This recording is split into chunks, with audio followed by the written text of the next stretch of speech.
Hola a todos, soy Olimpia. Gracias por estar aquí conmigo en este maravilloso lugar llamado la Biblioteca de los Sueños. Y tengo una gran historia que contarles. Antes de adentrarnos en la historia, les pido de favor que apoyen el canal, siguiéndolo y con comentarios. Si me escuchan en YouTube, denle like. Todo esto ayuda a promocionarlo para poder continuar creciendo y hacerlo viable. Mil gracias.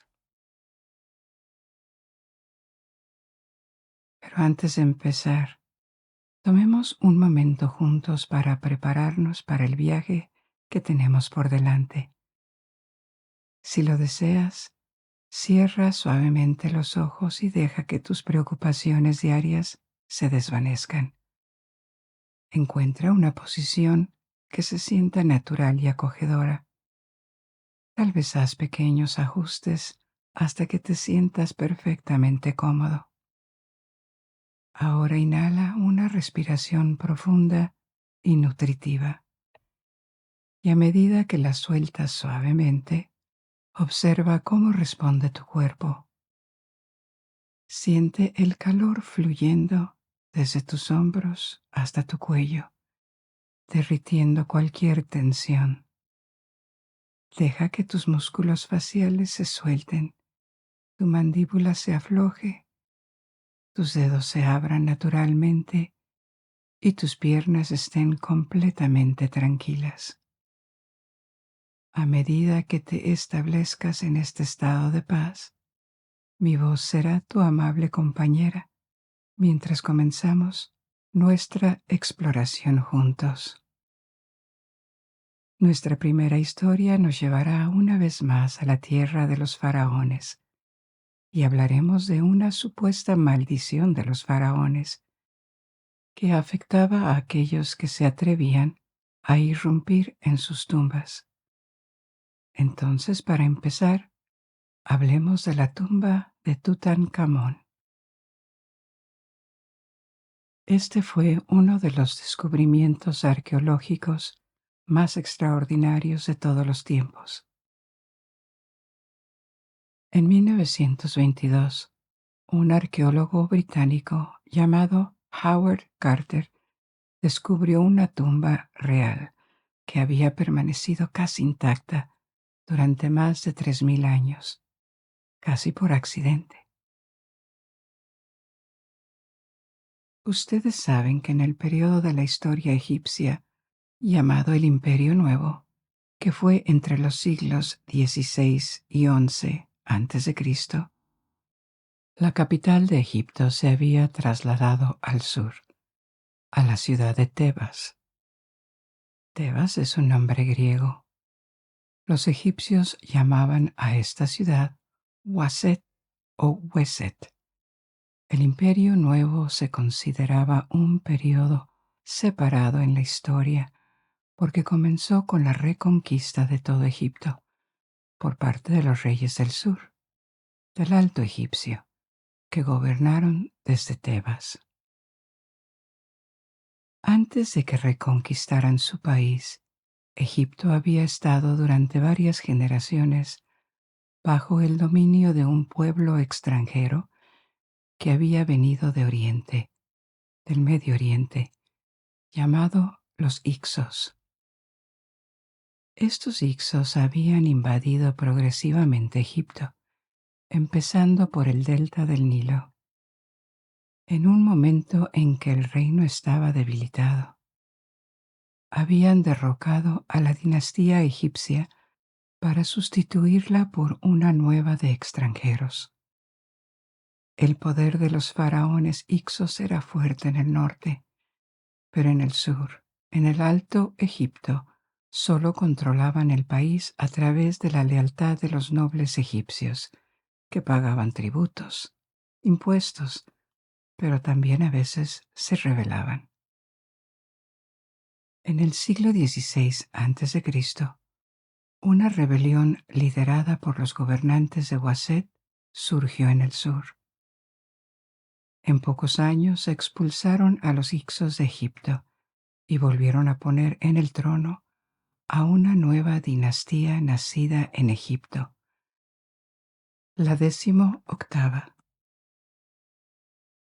Muchos de los faraones más famosos son de esta dinastía 18. Dejaron monumentos extraordinarios, especialmente en su capital, que sigue siendo una ciudad hoy en día, Luxor. Durante este periodo, Egipto brilló más que nunca. Era más próspera, era fuerte militarmente y se expandió hacia el sur, hacia Nubia y hacia el este. Aunque pasó por momentos de problemas ocasionalmente, en general durante el Imperio Nuevo, Egipto se mantuvo estable y unificado durante varios siglos, por lo que el Imperio Nuevo se considera un periodo histórico relevante. Así, en aquella época, los faraones gobernaban desde Tebas o Waset y también eran enterrados ahí, en la orilla occidental del Nilo, donde se pone el sol. La tradición de enterrar a los reyes en pirámides extravagantes había terminado hacía mucho tiempo, pero no la de enterrarlos con tesoros y ofrendas que los acompañarían en el más allá. Eran enterrados en tumbas subterráneas, excavados en el lecho rocoso. Había una alta concentración de estas tumbas en el Valle de los Reyes para las tumbas de los faraones y en el Valle de las Reinas para sus cónyuges. Y también en la misma orilla del Nilo había muchas otras tumbas sencillas para los nobles y la gente más común. Así durante siglos, la excavación y decoración de tumbas fue una actividad importante en la orilla occidental del Nilo. Y cerca de ellas existían aldeas enteras de artesanos. La tumba de Tutankamón, que fue un faraón de la dinastía 18, desde el final de esta dinastía, fue una de estas numerosas tumbas reales y aristocráticas. Su concentración y todos los tesoros con los que estaban llenos bajo tierra atrajeron a los ladrones desde el principio. Se podían sellar las tumbas y custodiarlas siempre que hubiera un estado organizado para hacerlo. Pero al final era inevitable que estas tumbas fueran visitadas por saqueadores. Este saqueo comenzó en la antigüedad, mucho antes de que terminara el antiguo Egipto. A la mayoría de las tumbas se accedía cavando galerías o a veces simplemente encontrando su entrada bajo tierra una vez que ya no estaban vigiladas. Esto era arriesgado para los saqueadores, pero el premio era enorme. Incluso un faraón o noble menor podía ser enterrado con una gran cantidad de oro, objetos de joyería, piedras preciosas y materiales preciosos. Incluso sus momias podían ser revendidas y ser una fortuna para un saqueador. Esto sucedió a lo largo de la antigüedad y después, de modo que cuando la egiptología apareció como campo de investigación en el siglo XIX y los arqueólogos comenzaron a estudiar todos los restos de la civilización egipcia, casi todo ya había sido saqueado, incluso las momias. Tenían algún valor comercial en la Edad Media y, lo que es más importante, se colocaban preciosos amuletos y talismanes cerca de los cuerpos, envueltos en lino para proteger simbólicamente a los muertos en el más allá. Pero hubo algunas excepciones, casos raros en los que las tumbas habían sido olvidadas antes de que los saqueadores irrumpieran, y la tumba de Tutankamón Es uno de esos casos. Casi uno, en realidad, porque su tumba fue visitada en la antigüedad en una fecha desconocida y cosas fueron robadas. Pero el sarcófago que contenía la momia y muchos artefactos quedaron intactos. Luego, por razones desconocidas, la tumba fue sellada nuevamente y el secreto de su ubicación se perdió. Probablemente todavía durante el periodo del Antiguo Egipto, porque sobre ella, una pequeña aldea, un grupo de chozas para trabajadores, fue construida unos 200 años después del entierro de Tutankamón, durante las últimas décadas del Imperio Nuevo. Probablemente esto protegió la tumba de los saqueadores de antigüedades, porque ¿quién podría haber imaginado que la tumba de un rey estaba escondida debajo de humildes chozas? Y por la misma razón, el descubrimiento de la tumba en el siglo XX fue accidental. El equipo dirigido por Howard Carter estaba excavando el sitio de estas chozas, una busca de restos que se esperaba que fueran humildes, de trabajadores de finales del Imperio Nuevo. Pero en cambio, un día, un joven egipcio que ayudaba con la limpieza del sitio tropezó con una piedra que resultó ser la parte superior de un tramo de escalones cortados en el lecho rocoso. ¿Qué podría ser esto? Carter hizo excavar parcialmente los escalones y su equipo llegó a la parte superior de una puerta. Había al menos una cámara bajo tierra, y tal vez más. Y debido a la ubicación, bajo las ruinas de chozas que tenían más de 3000 años de antigüedad, era probable que no se hubiera accedido a esta misteriosa estructura subterránea durante mucho tiempo. Entonces, Carter entendió de inmediato que se trataba de un descubrimiento importante, aunque no tenía idea de lo increíble que resultaría ser.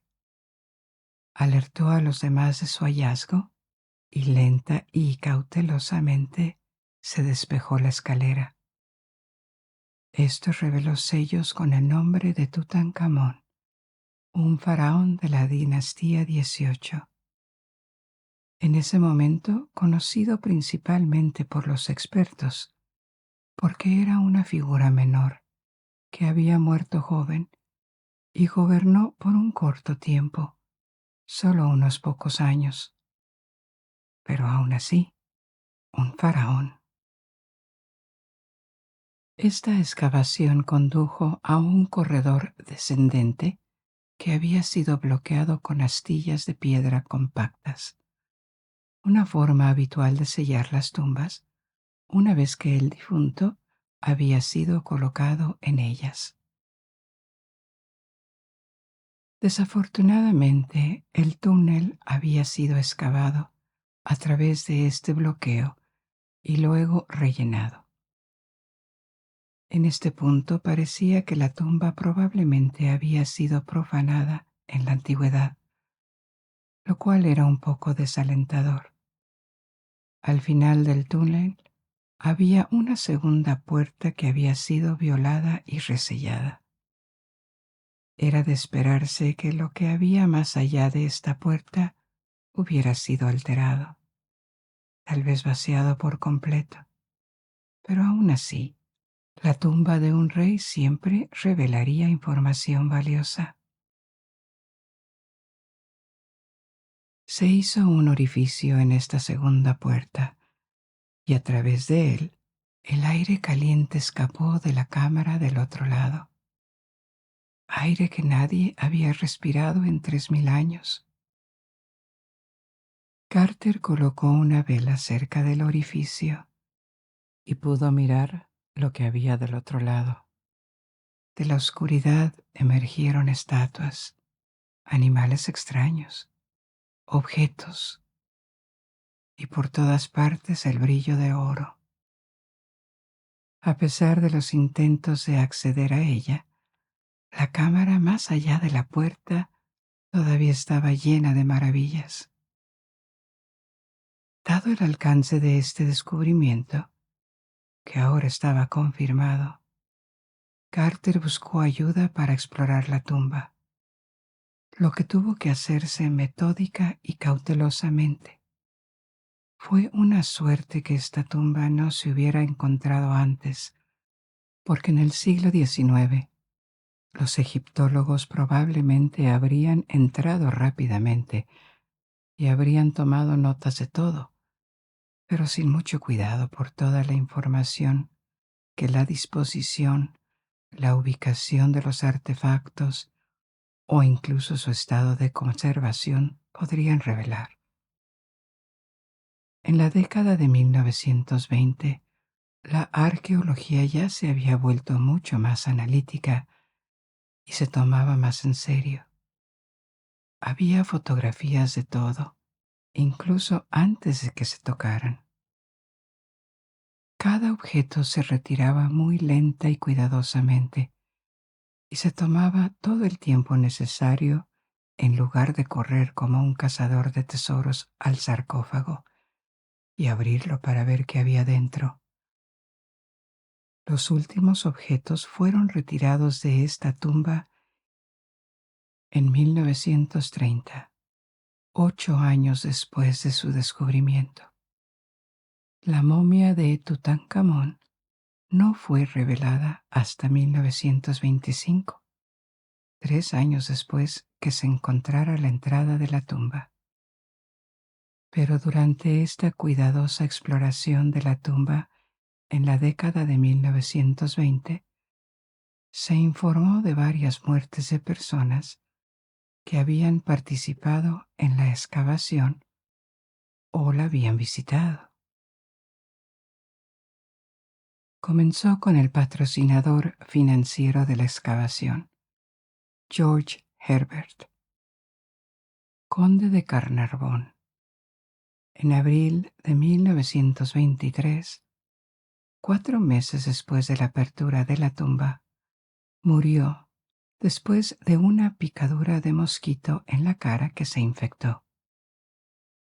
6 semanas después, George J. Gould I, hijo del magnate ferroviario estadounidense Jay Gould, murió en la Riviera Francesa. Había visitado la tumba poco después de su apertura en un viaje a Egipto y desarrolló fiebre después. En 1928, 5 años más tarde, un miembro del equipo de Carter llamado A.C. Mays murió después de varios años de enfermedad. Había desarrollado neumonía en sus últimos años y en 1929 el secretario de Carter, Richard Bethel, murió en Londres en un club en Mayfair, víctima de una presunta asfixia. También se reportaron incidentes no letales. Por ejemplo, poco después de la inauguración, Carter encontró una cobra, una serpiente muy venenosa, y también un símbolo utilizado por los faraones, que había entrado en su casa. Los escritores y periodistas comenzaron a entusiasmarse con estos incidentes y en la década de 1920 comenzaron a difundirse historias de una posible maldición de Tutankamón. Más ampliamente, una maldición de los faraones que condenaría a aquellos que profanaran sus tumbas, saqueadores y arqueólogos por igual. Algo empezaba a tomar forma, al menos en la cultura popular. todos los ingredientes que podían hacer de una historia apasionante, antiguos reyes de una civilización brillante, tesoros, tumbas, el ocultismo, descubrimientos fabulosos, el hombre moderno enfrentado a misterios antiguos. ¿Podrían los faraones realmente haber maldecido a los profanadores? ¿Fueron estas muertes solo coincidencias que eran estadísticamente normales, que se estaban manipulando para crear una narrativa? Y si no, ¿podría haber algo en la tumba que hubiera matado a la gente? Volveremos sobre todo esto y sobre la credibilidad de semejante maldición. Pero antes tenemos que hablar del entierro de los faraones y de cómo se protegían sus tumbas. Les mencioné antes que Tutankamón, o rey Tutankamón, era un nombre que solo los expertos lo conocían, expertos en egiptología, antes del descubrimiento de su tumba. Esto se debe a que murió a los 18 o 19 años y no hizo nada memorable durante su reinado, excepto restaurar la antigua religión egipcia bajo la influencia del clero de los dioses egipcios. Su probable padre fue el faraón Amenhotep IV, también conocido como Akenatón. Akenatón era una figura extraña en la larga línea de faraones. Impuso el culto a Atón, el disco solar, a expensas de todos los demás dioses antiguos de Egipto, especialmente del dios Amón, que era la deidad más influyente, el culto más influyente del Imperio Nuevo, y tenía un clero grande y poderoso, especialmente en Tebas, que era donde se originó el culto. El ascenso de la dinastía 18, de la que Amenhotep formaba parte, había convertido a Amón en el dios más importante del panteón egipcio, porque era el patrón de Tebas, o Waset. Por razones que no se conocen con precisión, Amenhotep rompió con el culto a Amón. No fue prohibido, sino marginado, y perdió el favor real. Las razones podrían haber sido políticas, porque el clero de Amón se había vuelto extraordinariamente rico y poderoso, o personales. Tal vez creía sinceramente que Atón era la nueva deidad a adorar, o una combinación de ambas, pero en cualquier caso, su reinado puso a Egipto en problemas. La revolución religiosa que trató de imponer en el país no funcionó realmente, no se arraigó realmente en la población, y los poderosos clérigos de todos los dioses antiguos se volvieron contra él. Al mismo tiempo había tensiones internas. Mientras que Egipto se veía amenazado en sus fronteras, también construyó una nueva capital desde cero, un sitio llamado Amarna, y cambió su nombre a Akenatón, del que hablaremos con más detalle una vez que terminemos esta historia. Cuando murió, probablemente para satisfacción o alivio de muchos egipcios, hubo un periodo de incertidumbre durante un par de años. Pero luego Amarna fue abandonada y la antigua religión restaurada. El primer sucesor al trono, que permaneció en él durante unos pocos meses, fue Tutankamón. Como ya he mencionado, probablemente un hijo de Akenatón, pero ascendió a la edad de 8 o 9 años, siendo todavía un niño, y probablemente con el apoyo de un grupo que quería restaurar las tradiciones e incluso los sacerdotes de Amón. La capital se trasladó de nuevo a Waset, a Tebas, y el nombre de Akenatón y su herejía fueron borrados de muchos documentos y monumentos. Esta es la razón por la cual Tutankamón siempre fue percibido como una figura débil y menor. Reinó como adolescente, en una época en la que el poder real probablemente estaba en manos de otras personas, empezando por su gran visir. El visir era una especie de primer ministro, un hombre llamado Ay. Ay podría haber sido su tío abuelo o su abuelo político. No lo sabemos exactamente. Lo que sabemos es que cuando Tutankamón murió sin hijos, Ay se convirtió en faraón. Por lo tanto, este reinado duró solo 9 años y no tuvo nada de especial, por lo que Tutankamón era esencialmente un nombre en una lista de reyes, conocido principalmente por los expertos por el periodo de restauración del antiguo orden que sucedió durante su vida, probablemente fuera de su control. Pero el hecho de que muriera joven y probablemente inesperadamente explica mucho sobre su tumba.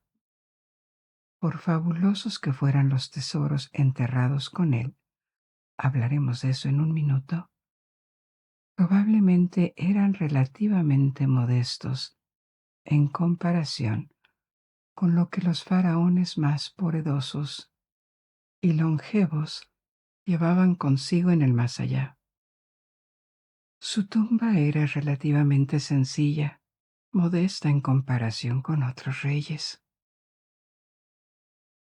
Estábamos en la excavación de la tumba, justo cuando Carter miró a través de una puerta y vio que la habitación del otro lado contenía muchos objetos.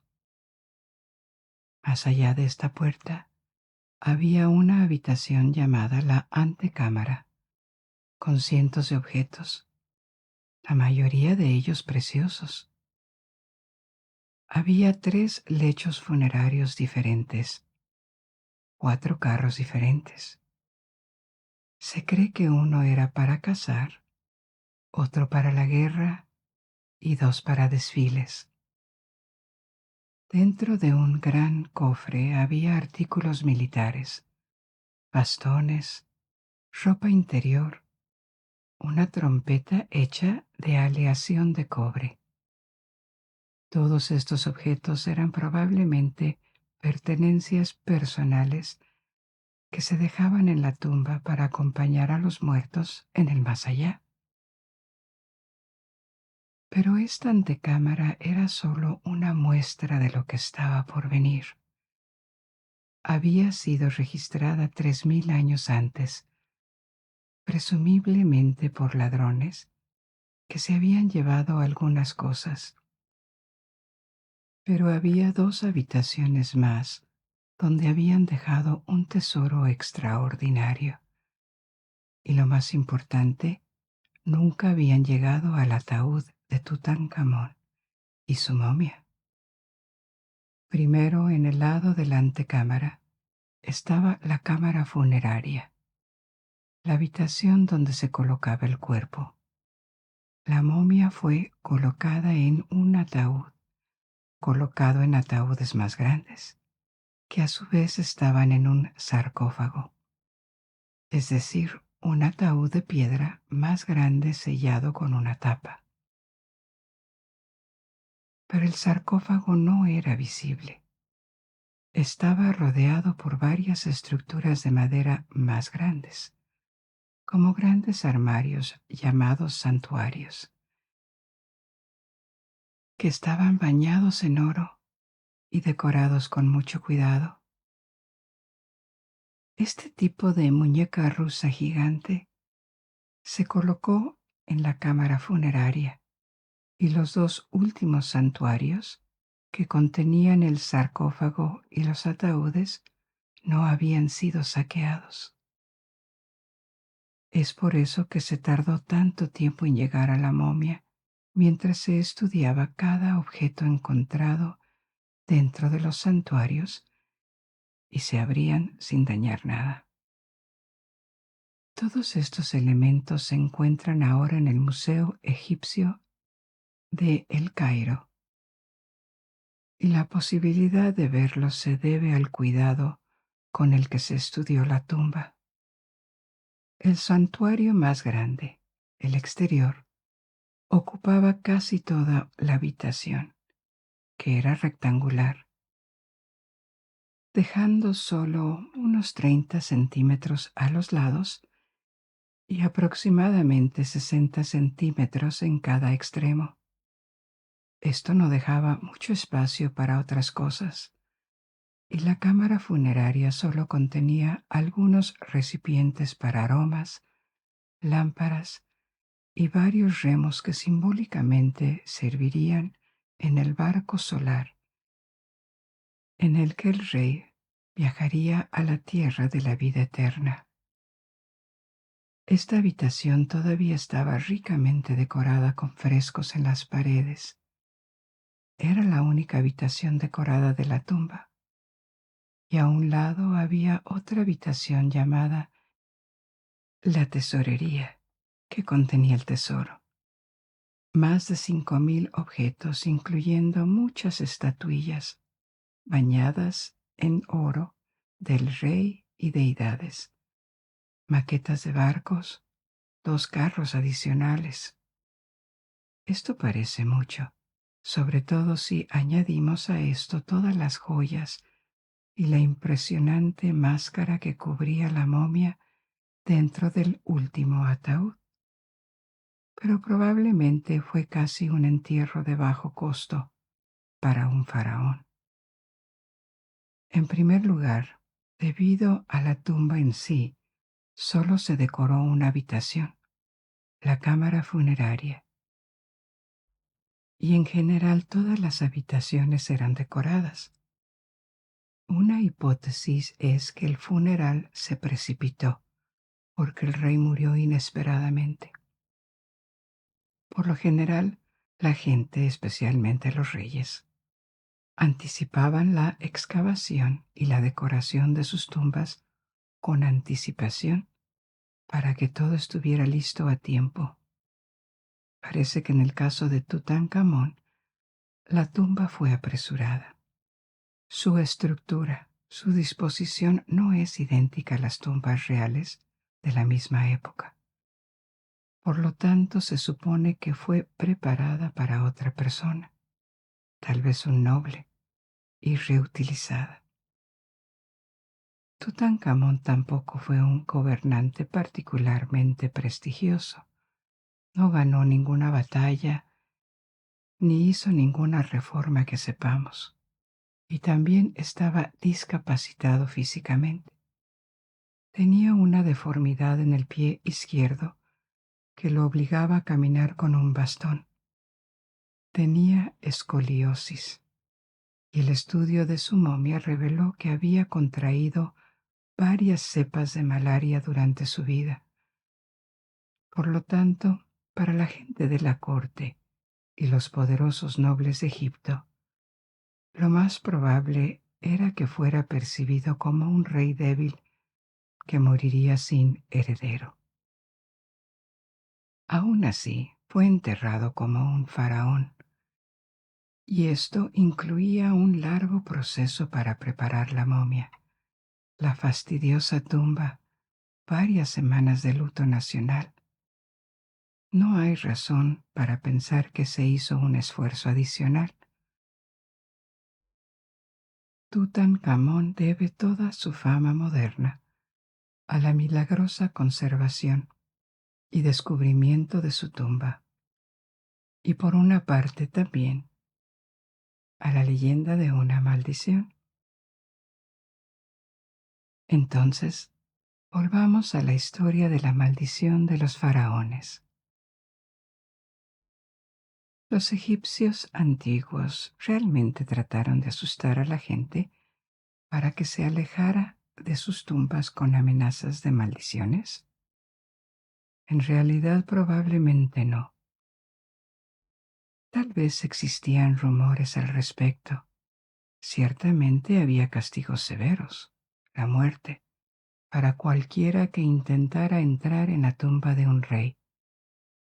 Pero había muy pocas maldiciones relacionadas con las tumbas en general en el antiguo Egipto. Tal vez porque no lo pensaban. Pero otra hipótesis es que la idea de la profanación era peligrosa de registrar por escrito.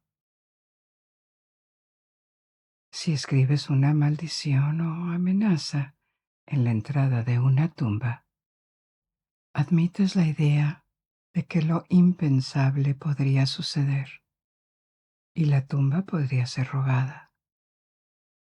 Así que tal vez por superstición apenas había advertencias o amenazas escritas. A pesar de que pueden haber existido oralmente, las raras ocurrencias de maldiciones que se han encontrado no fuera en tumbas reales, sino más bien en tumbas privadas, más pequeñas para nobles del Imperio Antiguo, es decir, 1000 años antes de la época del rey Tutankamón. Pero cuando había inscripciones como estas, parece que estaban más dirigidas a los sacerdotes que se suponía que debían cuidar la tumba que los saqueadores.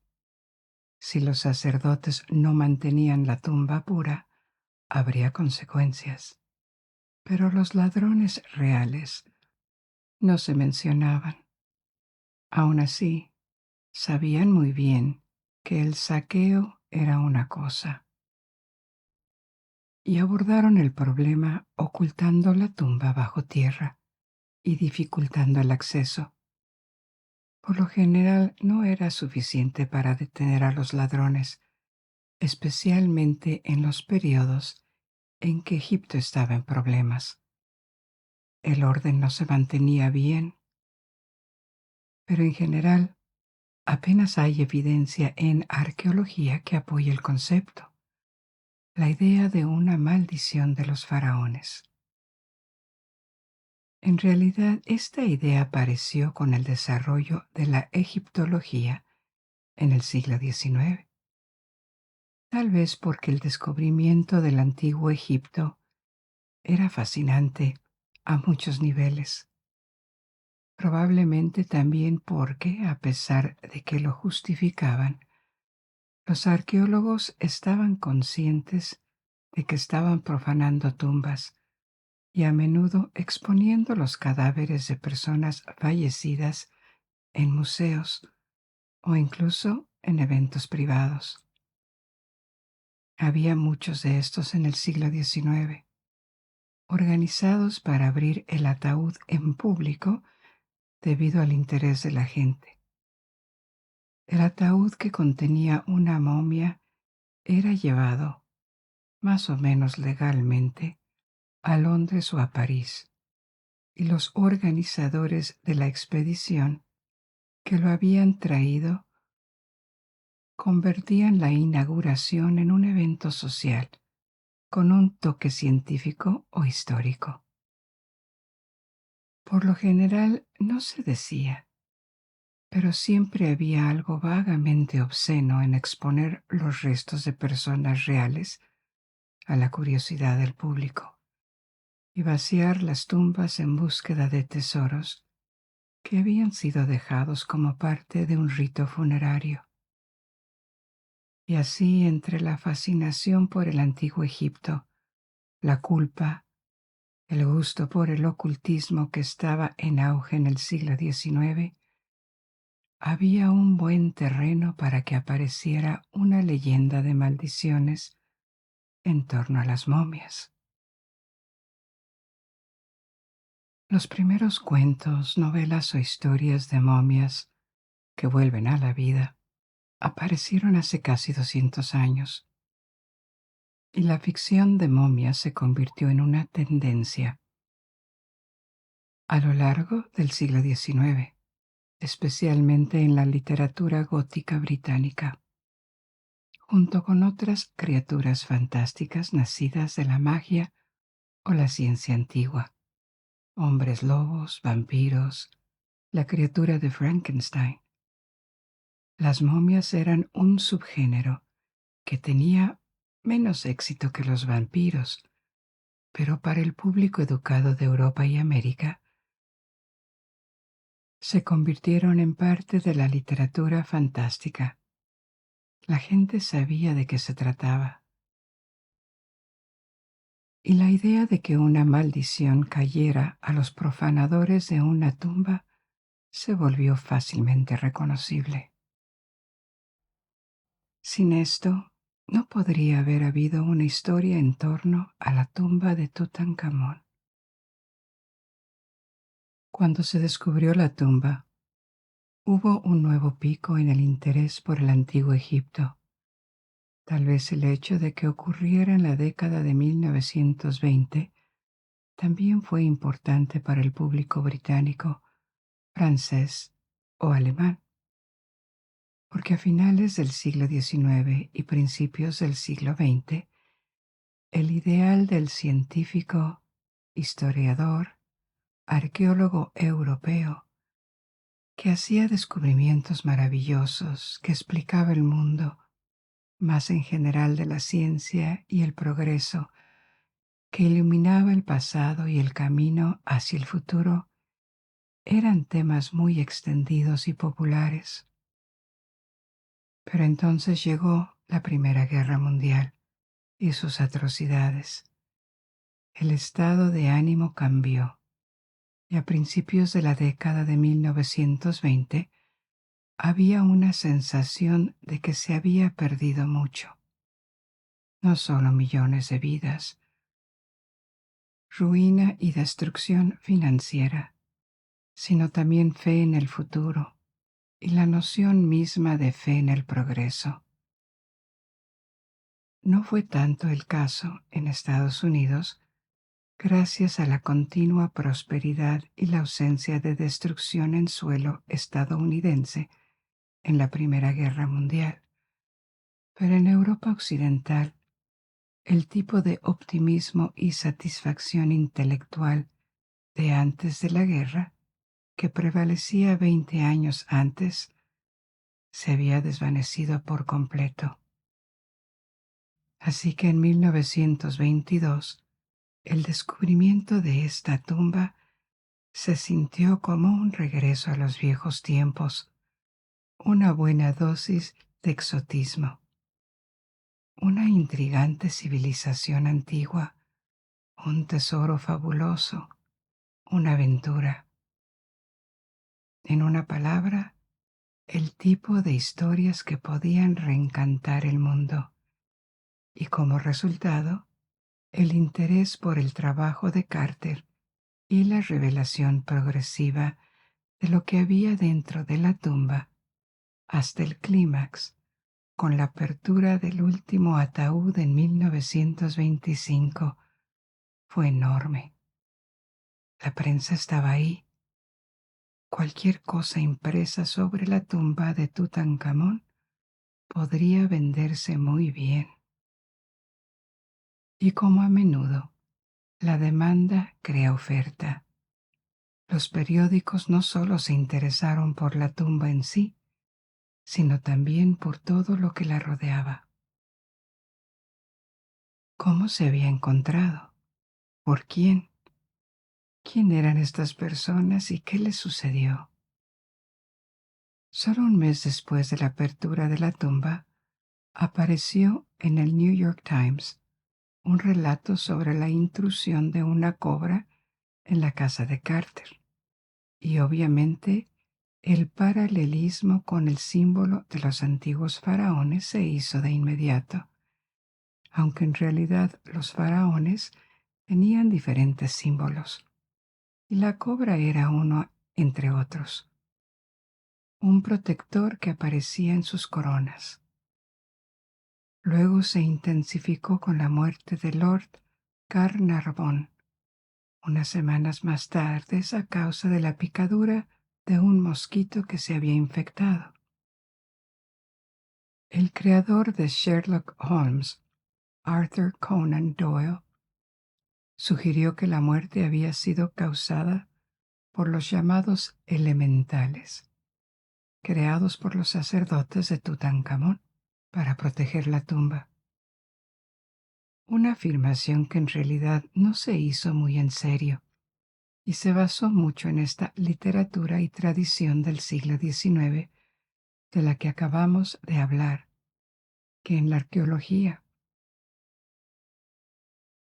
Pero esto alimentó aún más el interés de los medios. Y a partir de este momento, la gente trató activamente de encontrar nuevos elementos, muertes o incidentes que pudieran atribuirse a una maldición. Y pareció culminar en mayo de 1923, cuando George J. Gould murió de la fiebre que había contraído después de visitar la tumba. Había rumores de que las inscripciones en la entrada de la tumba advertían a cualquiera que entrara, lo cual no es el caso.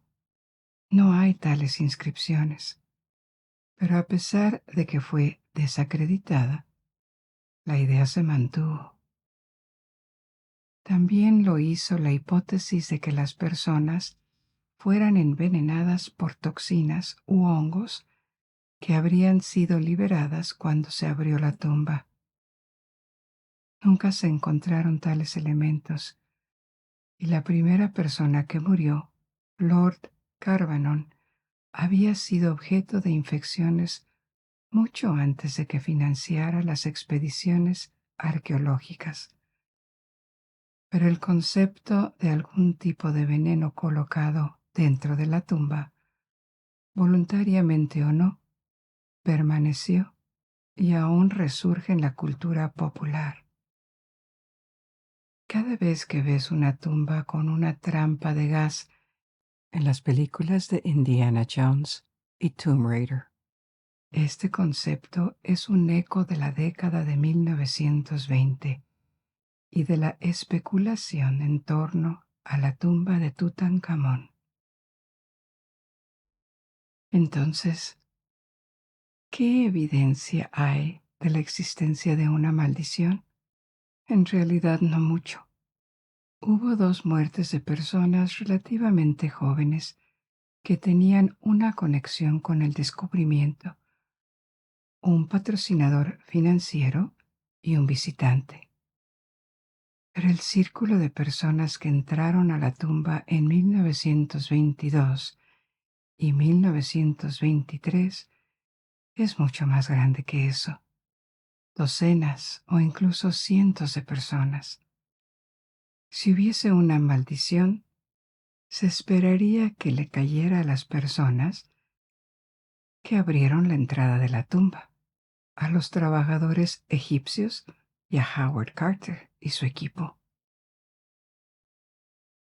Nunca hubo información de ningún incidente entre los egipcios y en el círculo de Carter.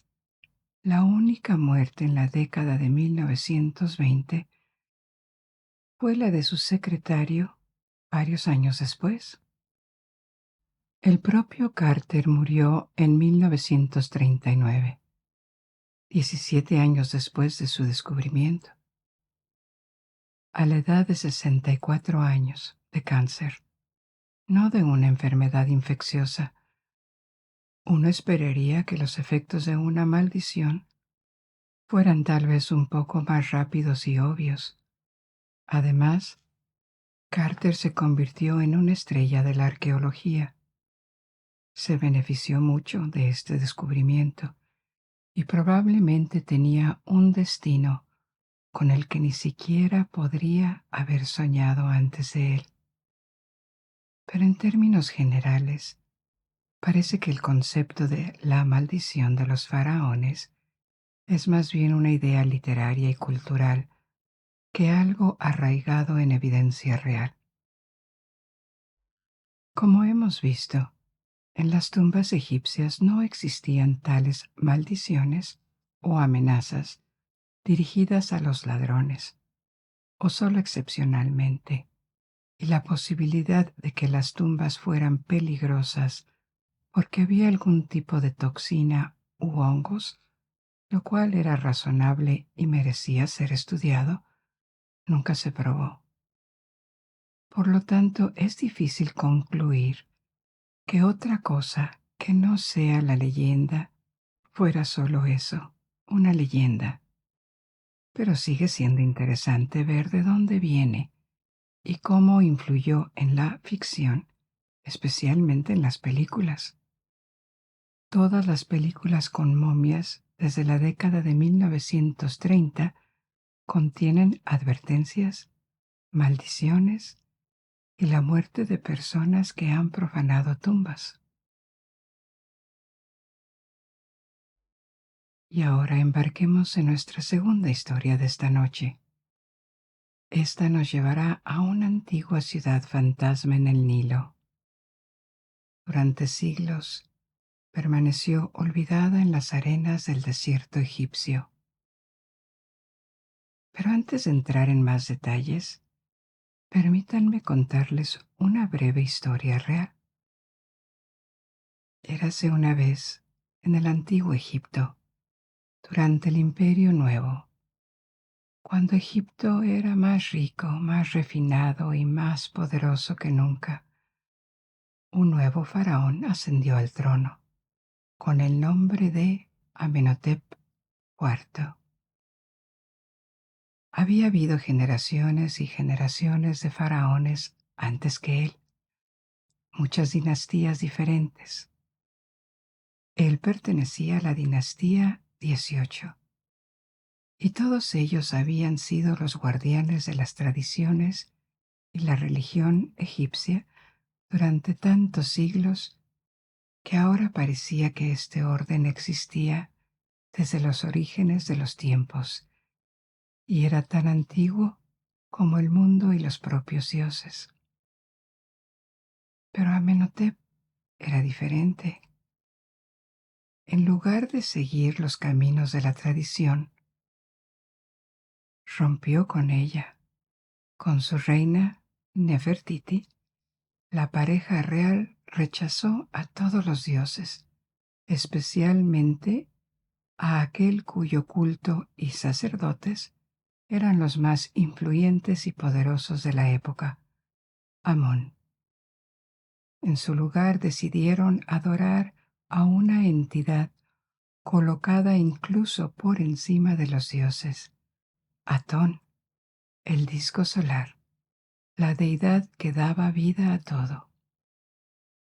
Este fue un periodo de problemas internos en Egipto, porque a la población no le gustaba y continuaba siguiendo las costumbres y creencias tradicionales.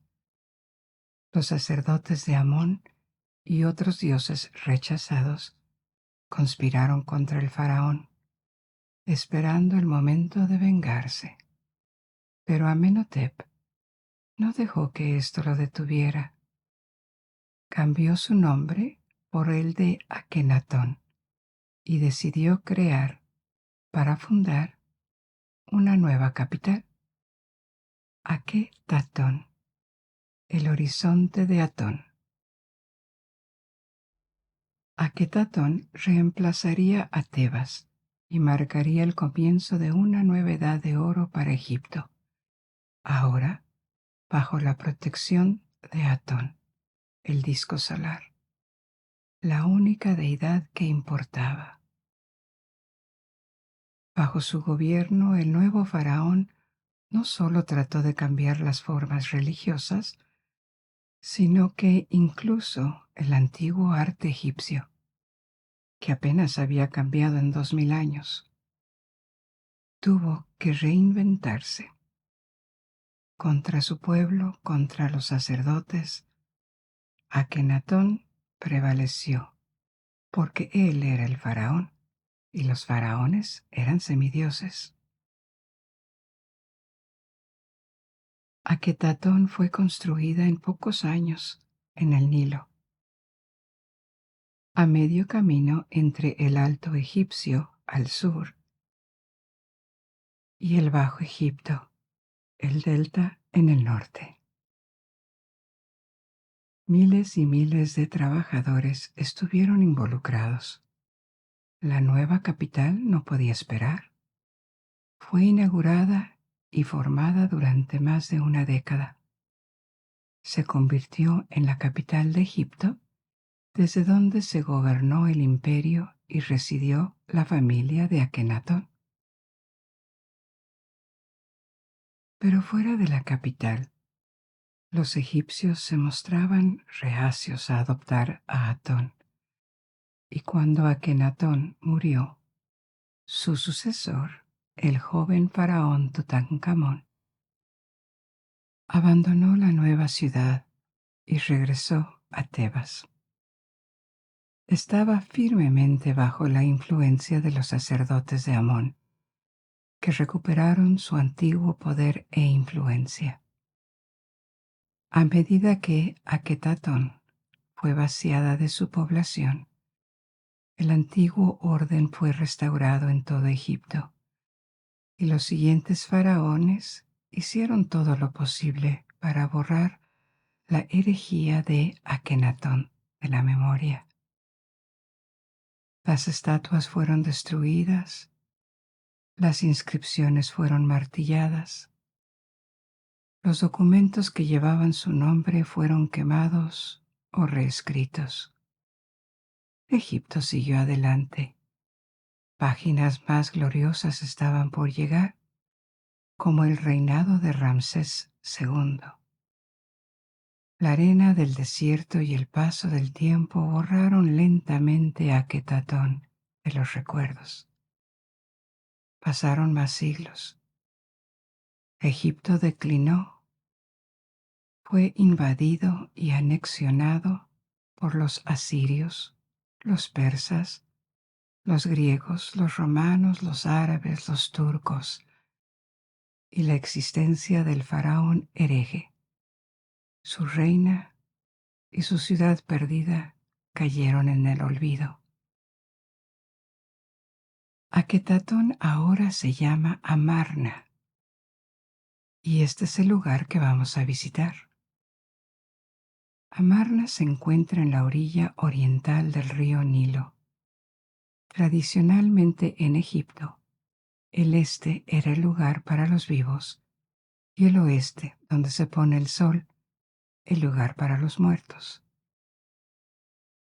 En Tebas, hoy en día llamada Luxor, la mayoría de la gente vivía en la orilla oriental, y los complejos funerarios, como el Valle de los Reyes, están en la orilla del oeste. Amarna fue construida sobre un sitio virgen. No se ha encontrado ningún rastro de urbanización anterior, y esto parece lógico para un nuevo comienzo. La construcción comenzó alrededor del 5.º año del reinado de Akenatón y probablemente duró unos 4 años, que fueron muy cortos. Los egipcios construían en piedra, pero esto era complicado, lento y costoso, por lo que se limitaba a los edificios más importantes como templos y tumbas. Todos los demás, incluidos los palacios del faraón, eran construidos principalmente en ladrillo. Los ladrillos se secaban al sol y estaban disponibles de inmediato para los edificios. Luego probablemente se cubrieron con capas de yeso para alisar las paredes. Los monumentos de piedra son la cara del antiguo Egipto hoy en día, porque perduraron. Pero los egipcios vivían en edificios de ladrillo que ahora han desaparecido por completo la mayor parte del tiempo. Aketatón necesitaba ser construida rápidamente, y es por eso que la piedra apenas se usaba. La ciudad estaba hecha enteramente de ladrillos de barro. Esto significa que desapareció, pero al mismo tiempo, porque estuvo ocupada solo unos años y nunca fue remodelada, proporciona un ejemplo único del esquema de una antigua ciudad egipcia. La ciudad se extendía a lo largo del Nilo y estaba rodeada por 14 estelas, es decir, losas de piedra, con inscripciones que detallaban su fundación por Akenatón. Estas estelas han sido erosionadas, pero proporcionaron información valiosa sobre la ciudad cuando comenzaron a ser estudiadas. Gran parte de la ciudad se distribuía a lo largo de un camino real, una avenida central de norte a sur, y las residencias reales se encontraban al norte. En el centro había una zona religiosa y administrativa, y al sur un barrio residencial. En el centro había un gran templo dedicado a Atón y otro más pequeño. Entre estos había otra residencia real, utilizada para ceremonias aparentemente, que estaba conectada a los templos por un puente o una rampa. Detrás de esta residencia real había un complejo administrativo, y en esta parte de las ruinas los arqueólogos encontraron tablillas de archivo, conocidas como las cartas de Amarna. Son correspondencia diplomática y proporcionaron mucha información sobre la situación de Egipto, especialmente en relación con sus dependencias en el Levante.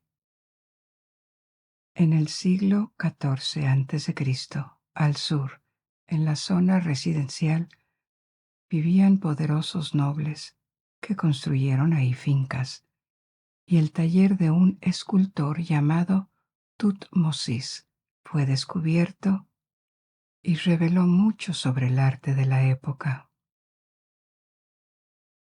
Un famoso busto de Nefertiti, que se ha convertido en una de las antigüedades egipcias más famosas del mundo, fue encontrado ahí en 1912. Hoy en día está en Berlín. Desde que se descubrió el busto, Nefertiti se ha hecho famosa como modelo de belleza. Es cierto que este busto del siglo XIV a.C. tiene un aspecto increíblemente realista, como si se tratara de una escultura griega clásica, con exactamente el tipo de rasgos faciales que los griegos y en gran parte las sociedades occidentales de hoy en día asocian con la belleza femenina. Simetría, rasgos finos, un cuello largo y elegante.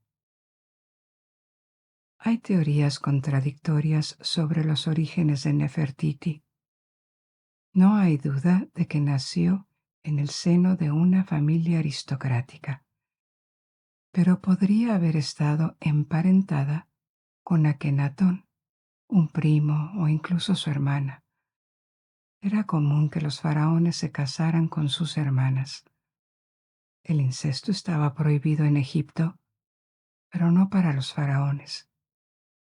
Era la única excepción porque se creía que la sangre real no debía diluirse. Pero también podría haber sido una extranjera, tal vez una princesa de Anatolia, casada con el joven Amenhotep por razones diplomáticas. Lo que sabemos es que tuvo al menos 6 hijas con Akenatón y fue elevada a un estatus más alto que probablemente cualquier reina antes que ella. Apareció casi como una corregente.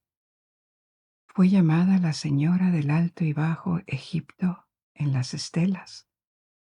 Algunos egiptólogos incluso creyeron que pudo haberse convertido en una faraona por un corto tiempo o durante su regencia, durante la transición entre Akenatón y Tutankamón. Su belleza fue alabada en todas partes, pero esto era muy común en el antiguo Egipto. Los textos y las estatuas no estaban destinados a ser realistas, servían para celebrar a sus súbditos. Sin embargo, esto fue menos cierto durante el paréntesis que es el reinado de Akenatón, porque durante 1 o 2 décadas el arte, la pintura, la escultura egipcia cambiaron notablemente, al menos las representaciones de la familia real. El estilo evolucionó hacia una forma muy realista o incluso poco favorecedora de representar a las personas.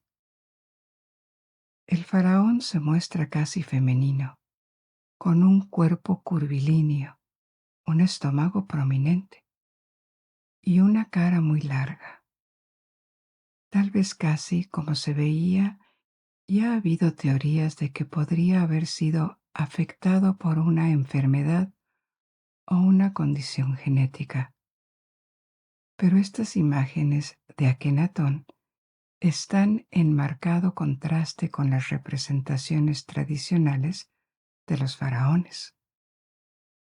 Tradicionalmente tenían rasgos muy masculinos, musculosos, hombros anchos, cintura delgada. El arte de Armana a veces parece casi una caricatura.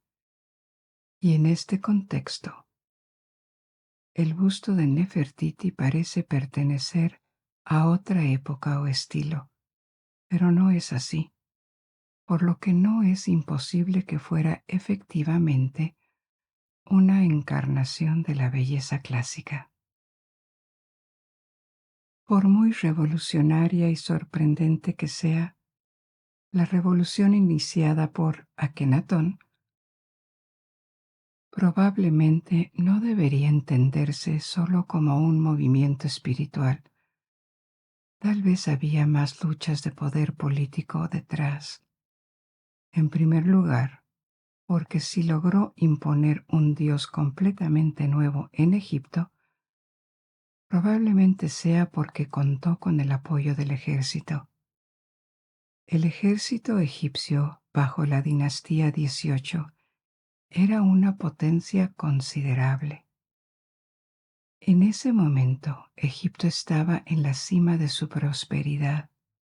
No había amenazas internas y las fronteras habían sido desplazadas en todas direcciones, especialmente hacia el este, en el Levante, y hacia el sur, en Nubia.